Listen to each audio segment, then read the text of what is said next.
Good evening, Mr. Moseng. Good evening. Wow. Kabamba. Yes, my good friend, Mr. Eirik Moseng. How you been? I've been good in general. Yeah. I can't complain despite the times we are going through with the strange times for mankind during the COVID seasons. But I think we will return back to normal. So, but I've been good. Yeah. So I know you're always working hard consistently. Trying Yes. trying to combine, living my life with working hard. So I do try to, take care of myself as well. So yeah, I believe in not necessarily hard work, but working smart and taking care of yourself at the same time. That's good. So Eirik, tell us about your business. For obviously, I know about your business. You've been talking to me through it for a while and stuff, but there's also some people that know me that might not know about your business as well, the name or what you do. So I would like you to speak about this. Yeah. So my business is called Conspexit, which is a Latin word for it means actually I observe, I catch sight of, I see. And it's a company that basically creates technology or aid for people with visual impairment, as blind and partial sighted people. And the company is kind of founded on the set of beliefs to take advantage of creativity and expensive technology and artificial intelligence or what you today call machine learning and computer vision to create a more accessible world for people with visual impairment. So we are creating and trying to enrich or empower people with visual impairment to experience what we say a world without limitations, to try to overcome a lot of the obstacles and the obstructions they meet in the daily life, which we take for granted. People that can see, sighted people, we take a lot of things for granted. We never think about simple things. So basically the company is focusing on all kind of technology that can help people with visual impairment. But the first problem we focus on is the issue of mobility. The problem they have moving freely and safely around in any kind of environments. So that's what we focus on right now. So we don't focus so much on for example, helping reading text or recognizing logos or brands or currency notes and these kind of things, because there are a lot of companies, like major tech companies like Google and Facebook, Amazon and Microsoft that do a lot of research, have extensive research teams that develop that type of technology. So we focus on the problem of mobility, which basically doesn't exist any really good aid for mobility today. What's the primary tools are today is white cane, of course, and the guide dog. That's the common tool to use today. And then there are some competitors that try to do solve some of the problem, but they introduce some of the same. What can we say? That they introduce some of the things that people with visual impairments don't like, and that is a blind and partial sighted person. They like to feel independent. They don't want to be dependent on other persons, not even like a guide dog. And some of the other tools we have seen, the competitors, they introduce a dependency on another person again. So it doesn't directly solve the problem. So that's basically the long version of what the company is doing. Okay. So tell us about your journey, Eirik. Like, how did you get into this? Is this just something that just started now? Is this something that's been around for years? Like, is this the first job that you, not even a job, I think this is the first business you set up? Or if you could let us know a bit more. Yeah, no. It's not the first business. I am a serial entrepreneur, so I've been starting quite many companies, and I had 6 successful companies behind me, but of course, and some failures. But I've been running companies since I was basically 16 years old, but heavily from beginning of my 20s. Everything from gaming to technology and software companies. But the journey of Conspexit started, what can we say, the core journey started like 4 years ago, but the idea started for 7 years ago. And it wasn't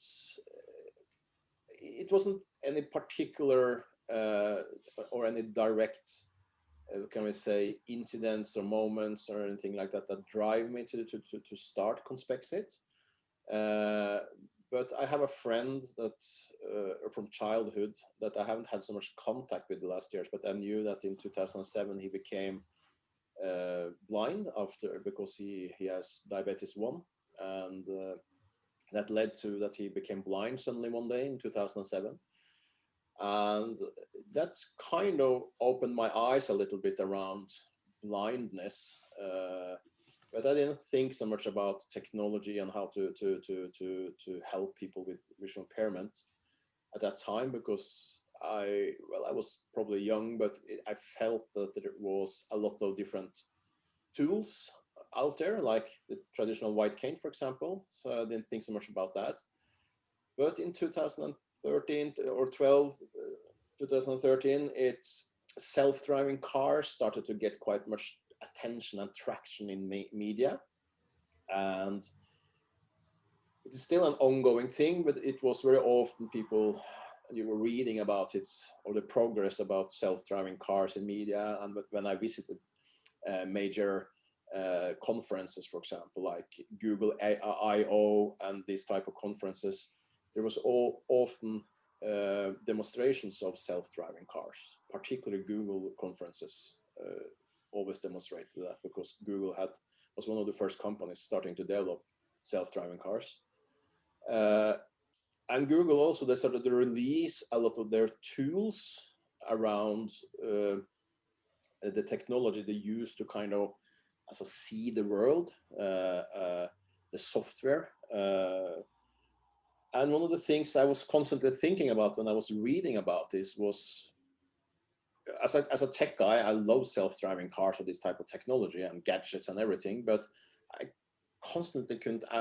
constantly asked myself the question why they couldn't use the same technology to help blind people navigate the world. So while it's 2 different concepts, and while you often hear the word computer vision in this context, computer vision is not like what it sounds like. It's not like a computer that actually sees. It's a set of algorithms that interpret images and pictures to see if they can find some typical what can I say, patterns or recognize certain features in that picture. So it's not like it's putting eyes on a computer, but still it is related to understanding the physical world inside a picture. Also, where is obstacles, where is the road going, these kind of things. So I started to think more and more about why is never anything in relation to this type of technology mentioned in connection with people with visual impairment. So that's kind of triggered my interest for this.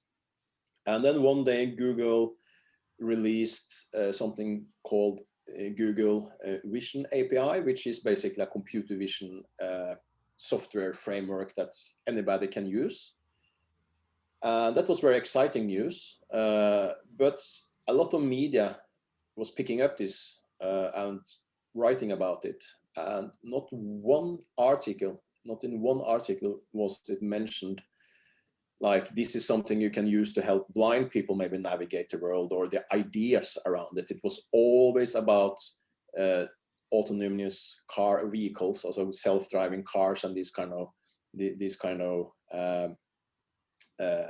technology.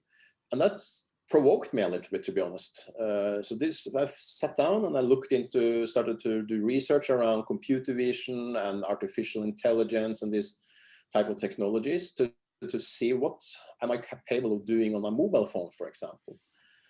And computer vision and machine learning and artificial intelligence is nothing new, but this is when it started to get more mature, more modern kind of. It was possible to do more things with it. But the phone's hardware-wise was too slow. But I saw that here it is something we can probably do. But I saw that it was a bit too early. So I decided to just have it in the back of my mind and, you know, wait for the hardware to become faster and move forward. And then sometime in beginning of 2016, this topic came up again, and I started to do some more testing on the current phones. And I saw, okay, now the phones are capable of doing some of the things I want to do. So that's kind of when the ride for Conspexit was born, started. But it's a really complicated thing to develop. So it's not something you do within a few months or like a year's time. There's two sides to it. It's the technology side that are very complex and needs to take a lot of time to develop and move forward. And then you have the product side of it. Also, how is the product going to work for the user? How is the users going to use the product?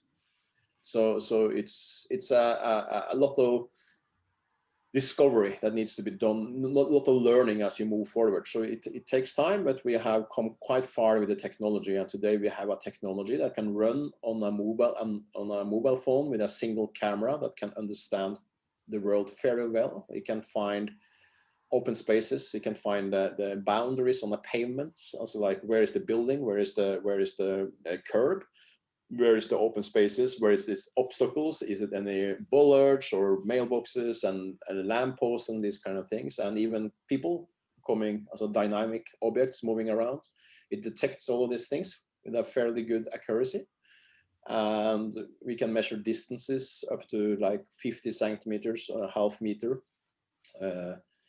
So 2 feet accuracy, which is, it's not perfect, but it's on a single camera. This is fantastic, and it's enough for us to be able to guide people, because we don't need to know on an exact distance where an obstacle is, because you will never ever guide someone all the way up to a lamppost and then around it. So you see the lamppost and you know that, okay, this lamppost is 4.5 meters away from the user, and you start guiding the user around. So I'd say it's been an interesting journey, a bit ups and downs, had some challenges, but we are kind of, you know, moving forward and have been progressing very good with the technology the last 2 years, like last 1 year, and there is also lots of things happening in the technology space that help us again to drive forward. So this is like we drive some things forward, and then something new is happening, and yeah. So we have some really exciting things going on right now that we are doing research around it. But this is really cool things that we hope in the future, hopefully near future for that matter, but sometime in the future it will replace some of the current tools used today, like guide dogs, for example. So we are working on a guided drone. So we are working on self-driving drones that can do the same job and even more than what a guide dog do today. But this is something like we see will happen in the future when drones become more what can I say, common in the today. It's, people don't think about drones flying around in the city, you know, but it one day it will come. So yeah. You know, for some people will say that it's a bit spooky. Some people will say it's a bit spooky having like drones just flying around in the air. What do you say about that? This is quite traditional. Also, when you try to launch an idea that sounds, you know, a bit, it's not crazy. The idea is not crazy, but people are so used to experiencing the world how it is today, and they never, see the future on how things can evolve, because it's very difficult. It's very difficult to predict the future. It's very difficult to understand what will happen. But there are a lot of things that sneak slowly into our lives over time, particularly in terms of technology, that at some point you just get used to that these things are there. So right today, it is a natural thing to think that how will all these drones just fly around, in the city? But think about it. We are developing self-driving cars, and for 10 years ago, it was unthinkable how the world, also how cities of the world will have self-driving cars driving around. But it's a reality. It's slowly happening, and there are lots of places, even in Norway and London and many places, where there have been test projects around self-driving cars or self-driving buses, these kind of things. And when people test it and learn it, they get more used to it. So my reaction is just that when people think this is crazy, it's just something I expect them to think, but that it's simply just because they are not yet acquainted, also they are not well established with the idea about having drones in the city. But just look at this this electric bikes, for example, that are all around the city now. Yeah. In London, in Paris, and also there, all the way in the street. For 3 years ago, 4 years ago, it was unthinkable that you will see something like that on the pavements everywhere. But now it's basically everywhere. Yeah, absolutely. It's even an application. You just go on your mobile. Yeah. But the thing is that they occupy a lot of space, public spaces, and this is something you will never ever imagine, because people, when you talk about it, people will think, but it will occupy and it will obstruct the road and all these kind of things, because that's the natural, intuitive way of thinking. But the thing is that when it starts to happen, people just get used to it, and this is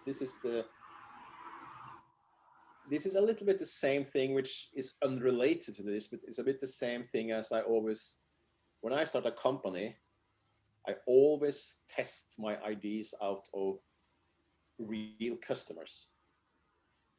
Because at the end of the day, it doesn't help whether you have a good idea or a brilliant idea. It doesn't help if you ask someone, would you like to use this or not use it?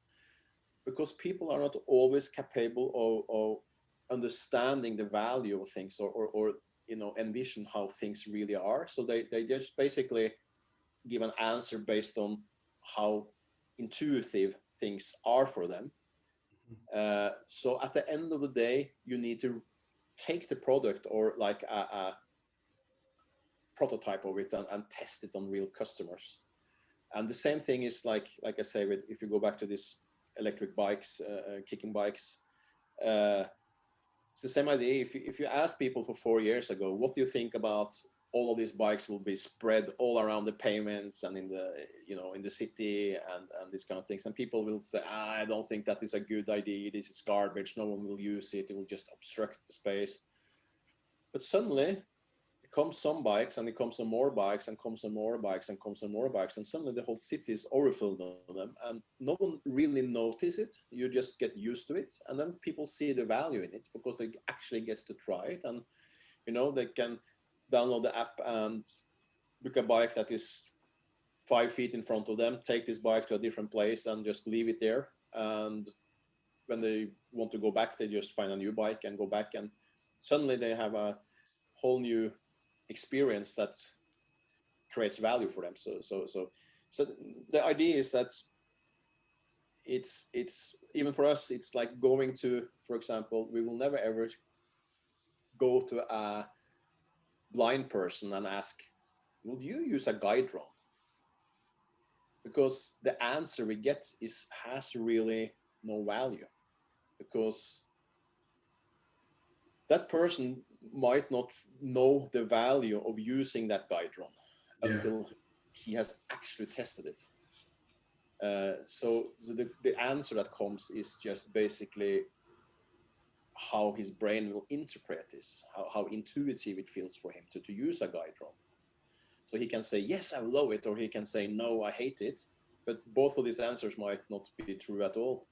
If he say he loves it, he might ending up hating it when he actually uses it, or vice versa. If he say he hates it, he might end up loving it when he actually uses it. So at the end of the day, you need to test it. And this is what I'm saying is like when we talk about these things, people react just as your question. Yeah, no, I'm asking this question because I definitely know these are the sort of questions that I will be asked. So I rather we speak about it now, so you to get an insight on it, and then people can ask different types of questions. But this is definitely one question that when I've spoken about your products and stuff, that's really asked. So I'm glad that you've elaborated and breaking it down so people can understand a bit more. Yeah, absolutely. But the thing is that the world becomes more and more digital. It means that you connect to the environment in different ways more and more over time.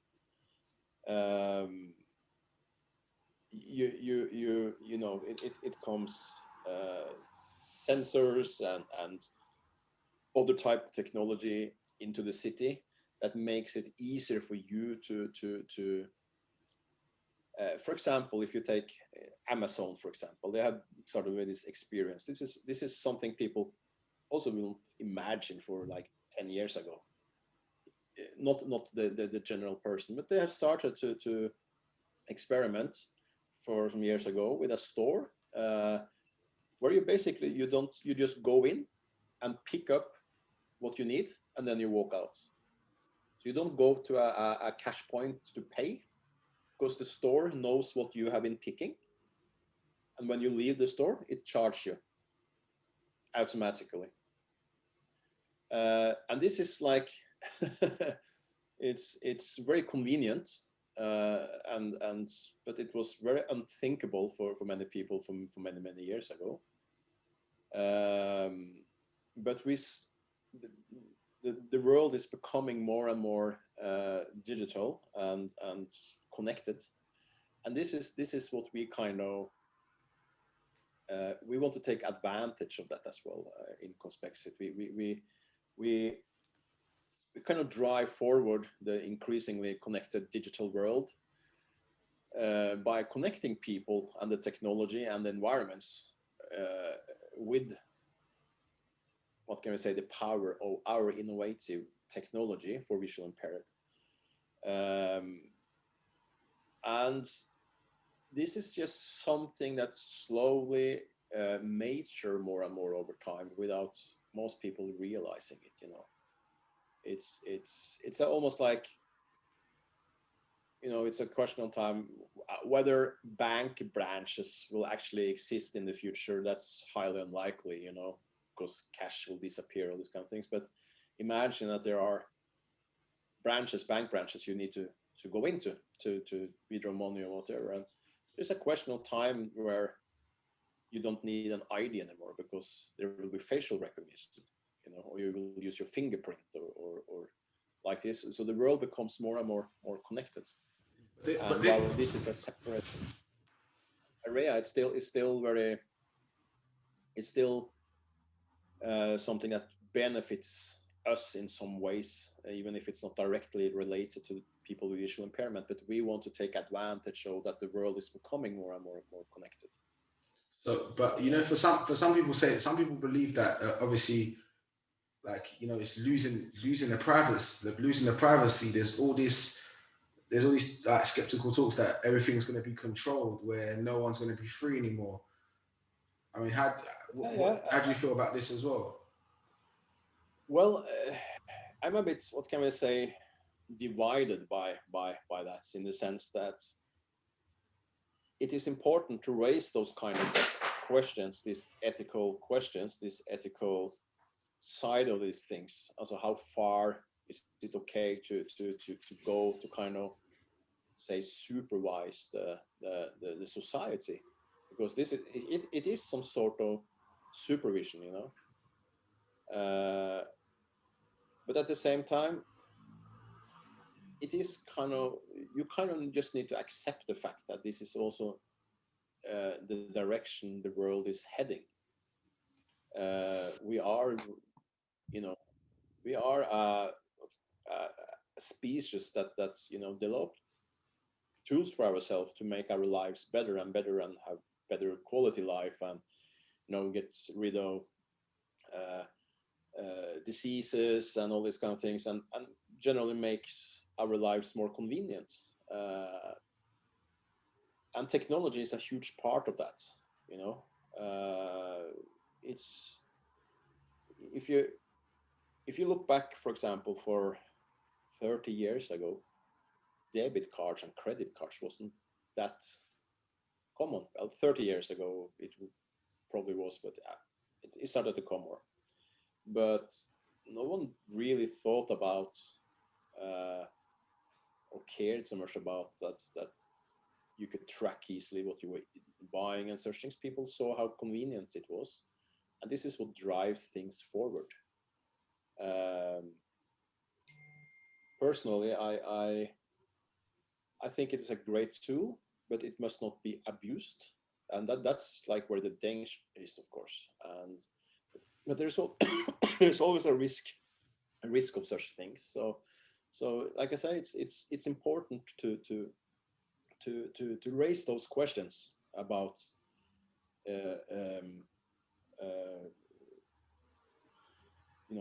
privacy, but at the same time it's important not to drag it out of context, or drag it out as becoming completely fundamentalistic about it.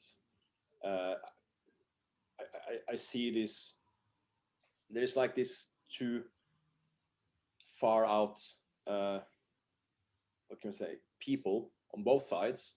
You have one side that are so against this, they are hysterical about this, that you can be tracked every move, every thing. But you have to realize that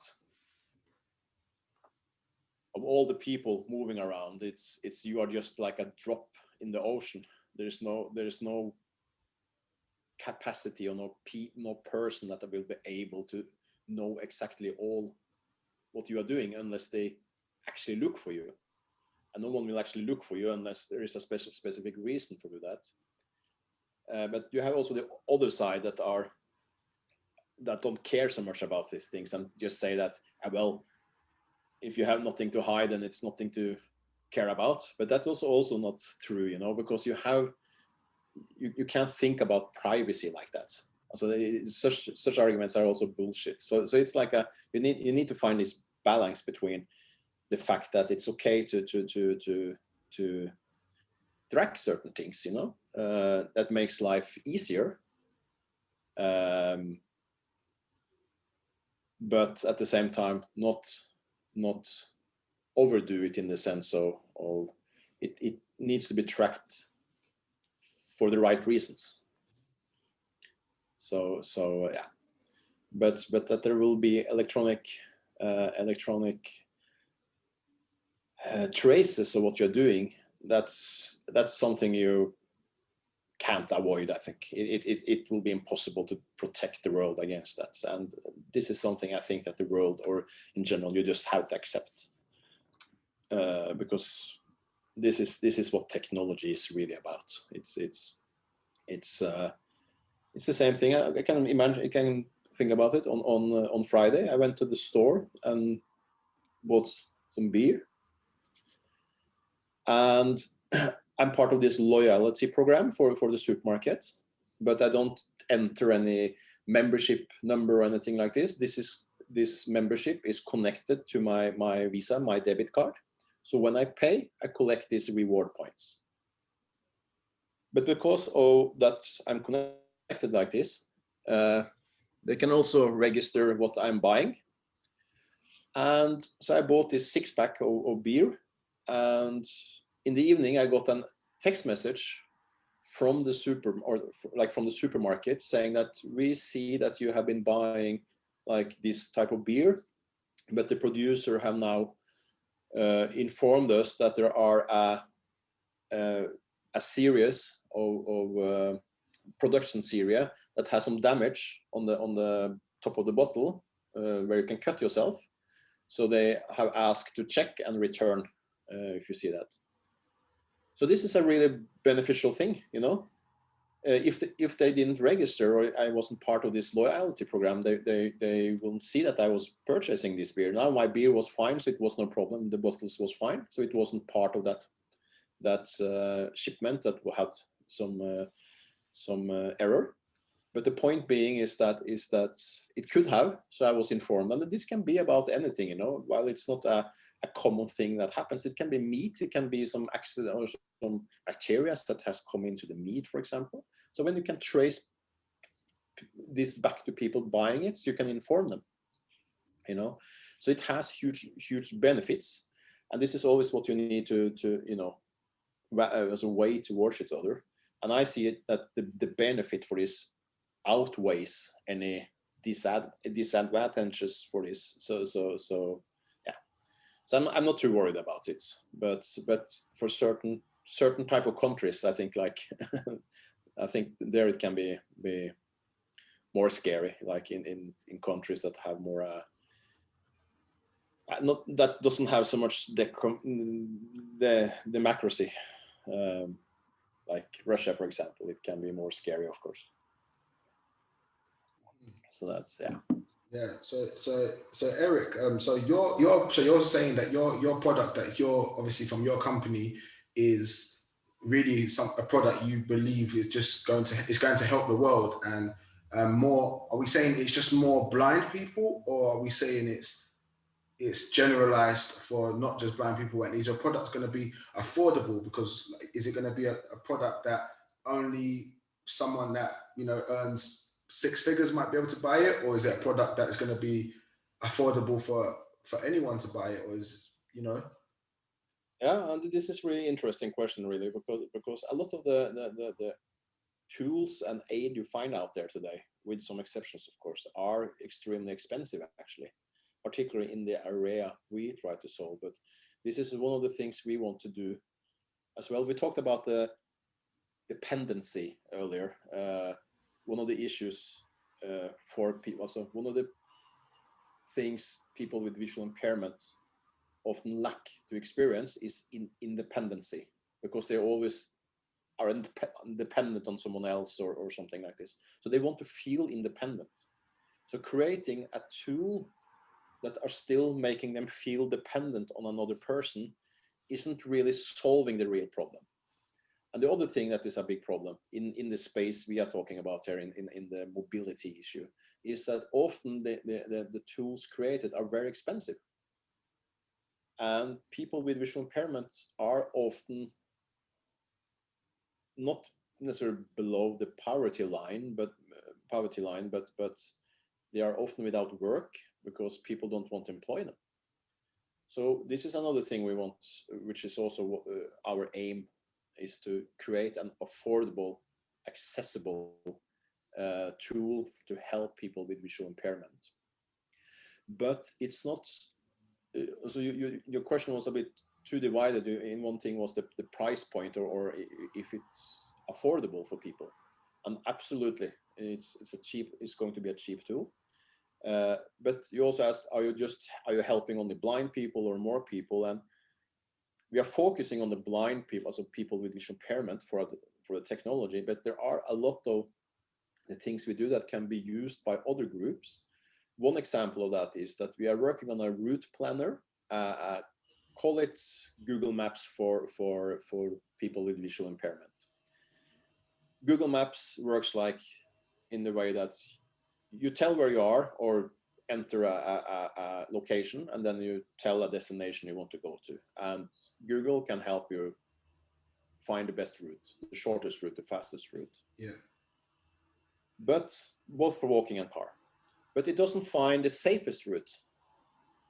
And if you take a city like London, where you have a lot of pavements that are very narrow, many places, you have cars, basically you have 2 lanes for driving, but the streets are so narrow that's and there are cars parked, there is only one possible to drive one way at a time.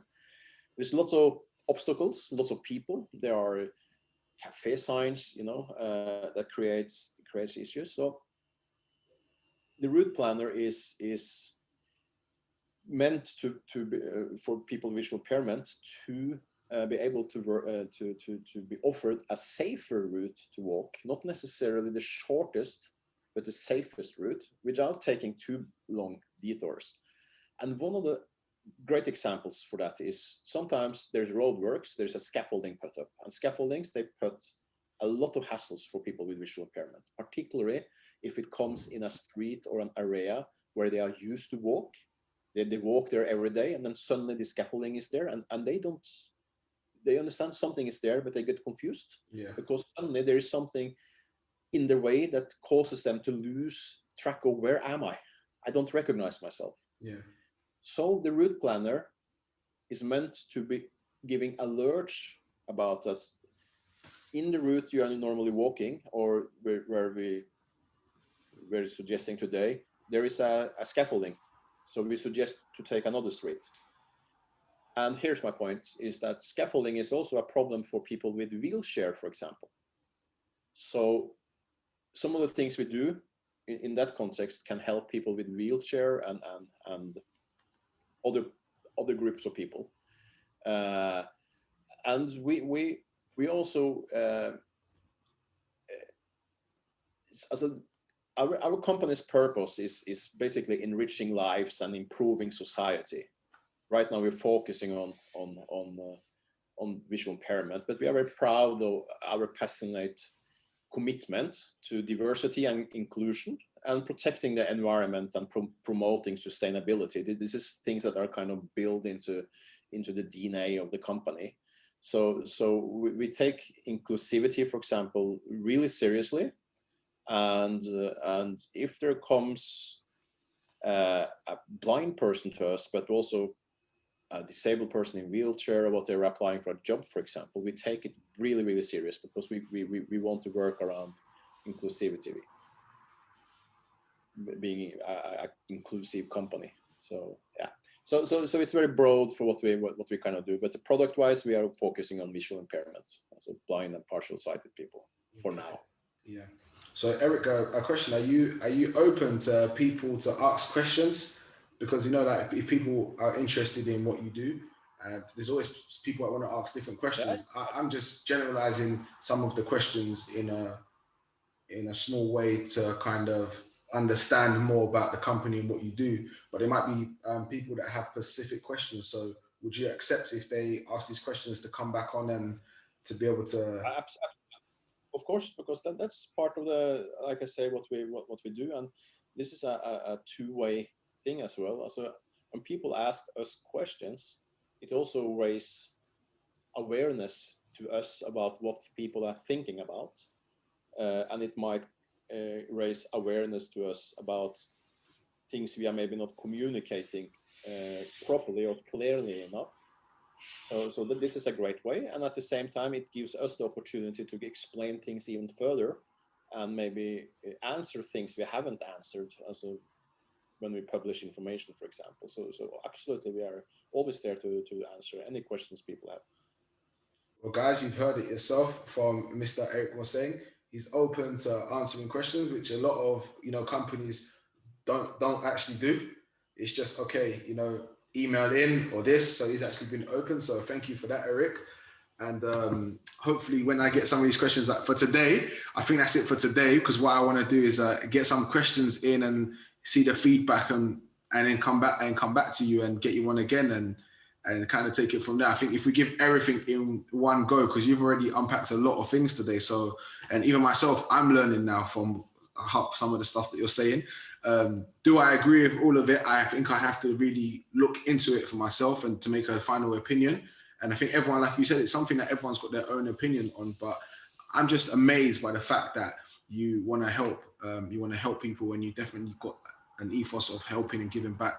So that for me is like something ultimately that the world needs. So yeah, so that's good on. That's really good. No, but I agree with everything you say, and I understand that there are some things that are that people need to think about, and whether it is like this or that. But the reality is you know, uh, some people are paranoid, some are not, and we have been looking into, for example, creating a system with drones that can help us scan streets. This is these guide drones that should be docked certain places in the city, and you can basically rent them, and just as you do with these city cycles, these bicycles that are Barclays have, for example, these bicycles you can rent and cycle to another place and then place it in one of these locations. We want to do something similar with drones, and again, it's like it's something we don't expect it to happen in 6 months or 1 year even, but it's something that is for the future. But the idea is to that these drones also should be used, launched automatically sometimes, to scan the street, particularly in the morning and maybe in the evening, to see if there are changes in the street. And this will help us. And it sounds scary, but the purpose of it is to help people, not to collect information about what people are doing in the street. That's not what we are looking for. So I understand that people can get skeptical to when they listen to these kind of things, but it's really important to understand what it is about, and not like I say, it's we humans, we have this, it's a very intuitive way for us to think like that when we read about governmental supervising with cameras and this kind of things. We think all cameras is about that, but the reality is that it's really not that simple. It's important to understand technology and understand how it's working and what it's actually doing. Yeah. Okay, so Eric, last question I want to ask you is, what advice would you give to someone that is wanting to get into the same type of field, or somebody that's looking for employment in this sort of field, or someone that's starting up a business and they're starting from scratch, from all your experiences that you spoke about from the companies in which you've had? Yeah, well, this question is kind of two divided, because one is about, getting into the space as an employee or getting work. Yeah, because not everyone wants to. Some people just want to work, and some people want to have their own. Of course, yeah. And well, I'm a person that I don't believe in. First of all, if you take the to get to work somewhere, that doesn't mean in Conspexit alone, but in any kind of company. And now I speak out for as a software developer, as a programmer. But it relates to many creative fields as well, as an artist that creates computer graphics for games or design or websites and these kind of things.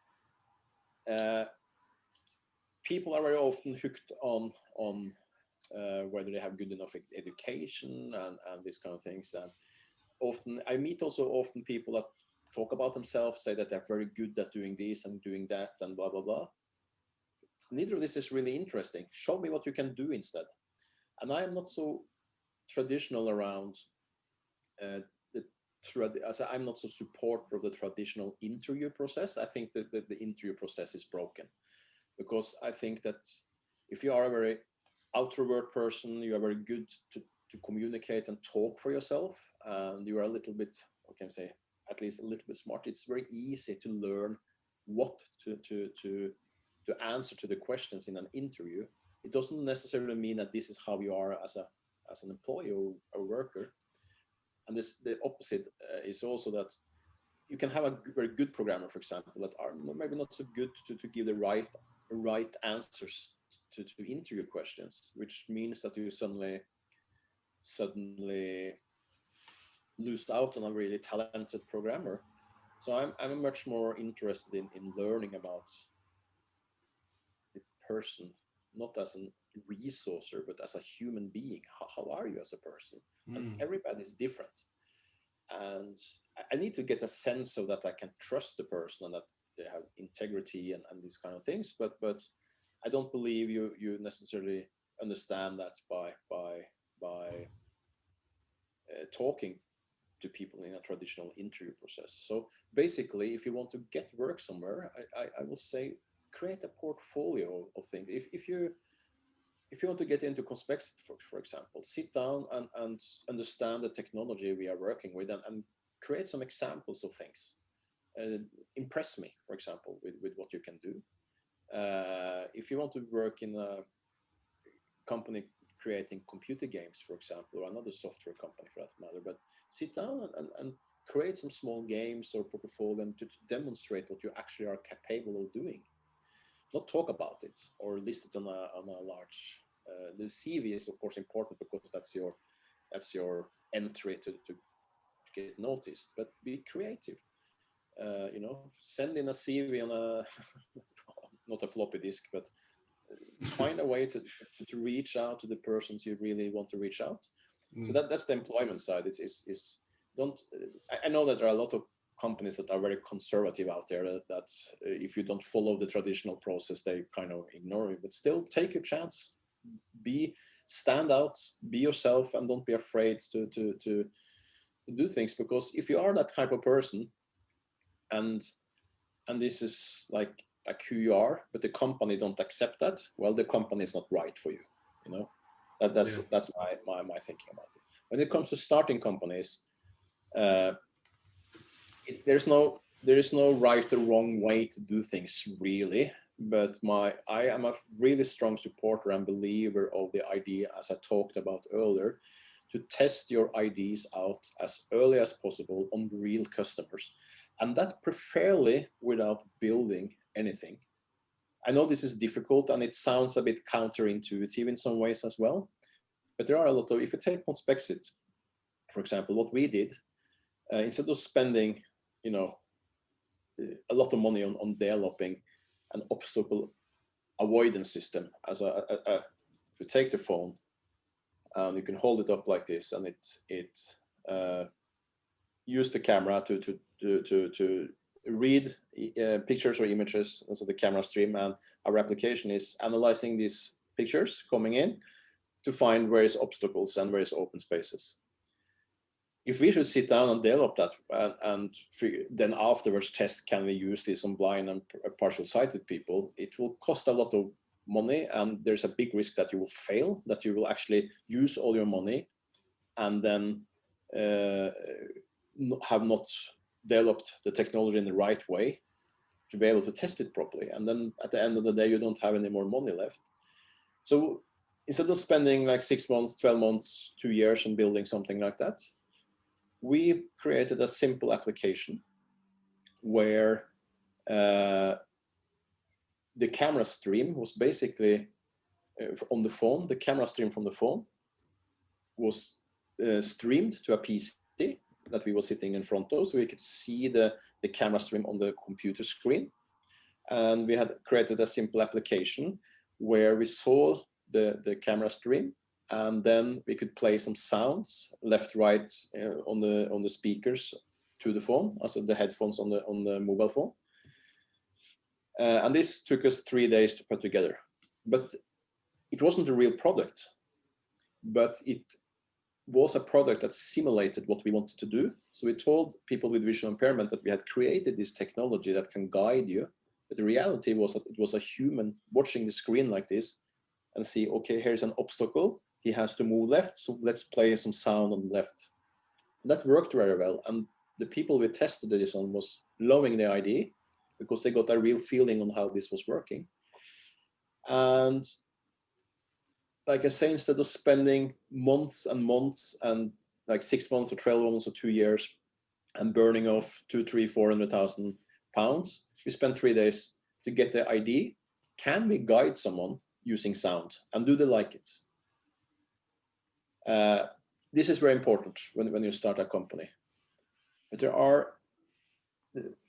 you have the odds against you when you start a company, because 98% of companies are failing, and they fail mostly within the first year.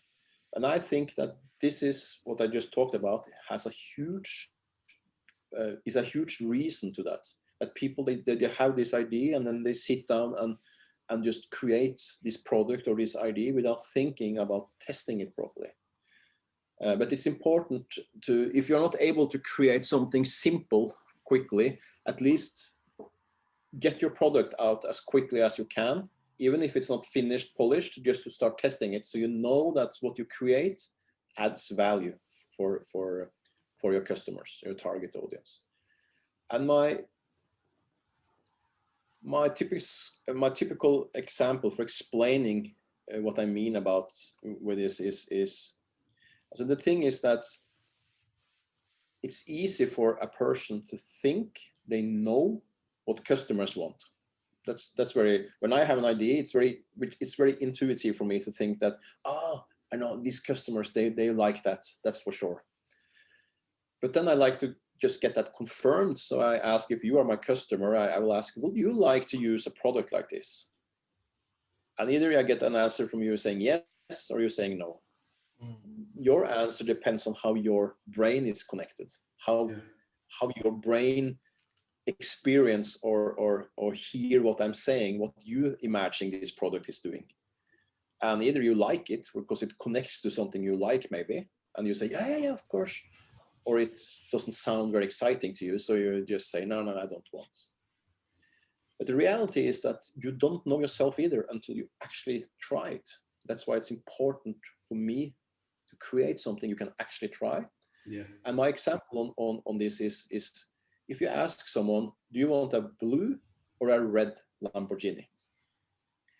What comes to their mind first is how they experience, how they imagine these cars inside their head. Some might like red color more and just automatically think, I like the red Lamborghini. While others can imagine that the blue is better. But they like the red color and they say, I like a red one. But then when you put these cars in front of them, the red and the blue, and they suddenly see these cars together, they suddenly see, oh shit, this blue one, it looks really nice, you know? So there's a huge difference between what you think inside your head, between what you actually see. So without seeing these two cars, you might pick the wrong color because your head might think different than what you actually see when you actually see it. So my advice is always for people starting is to understand these principles. And I also very often hear this thing about never give up. And that's important. You have to believe in yourself and be persistent.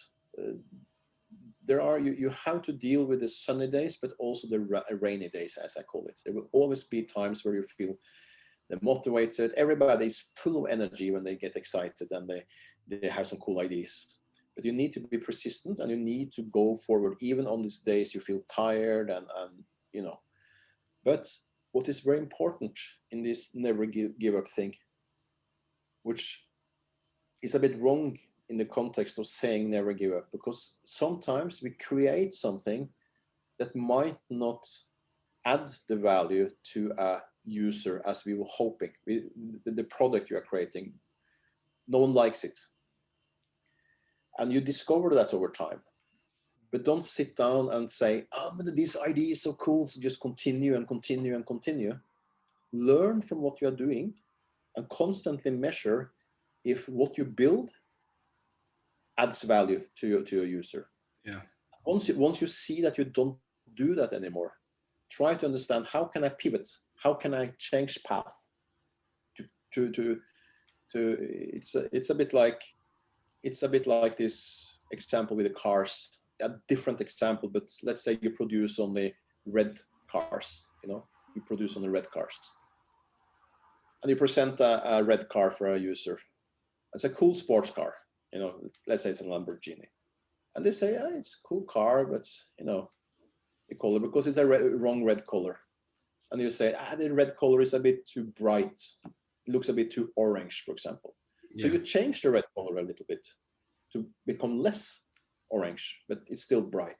So next time the user say, it's okay, but it's not so orange, but it's still too bright. And you continue working on that red color, but you don't get anywhere, because the customer constantly, because he actually don't like the red color.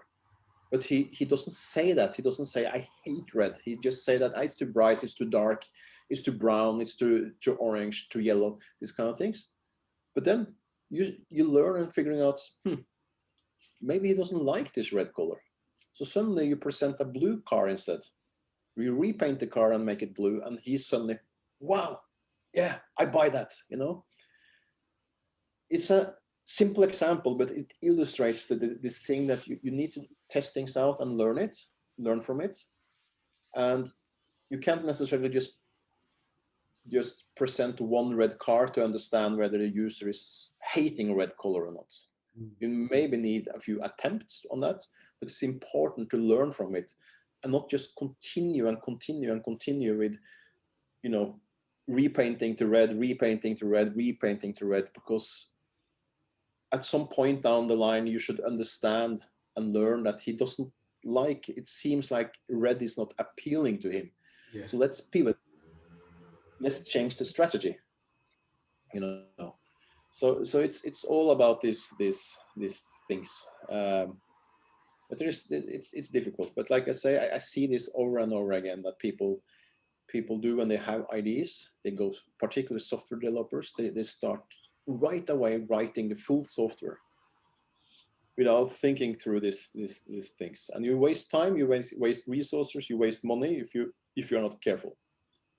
And you can have the world's best ideas, but at the end of the day, it is your target audience, when they have your product in the hand, that tells whether they actually like it or not, even if the idea is the brilliant. Because if they don't feel value in it, they can still think the idea is great, but they don't feel it changes anything for them, so they won't use it or buy it.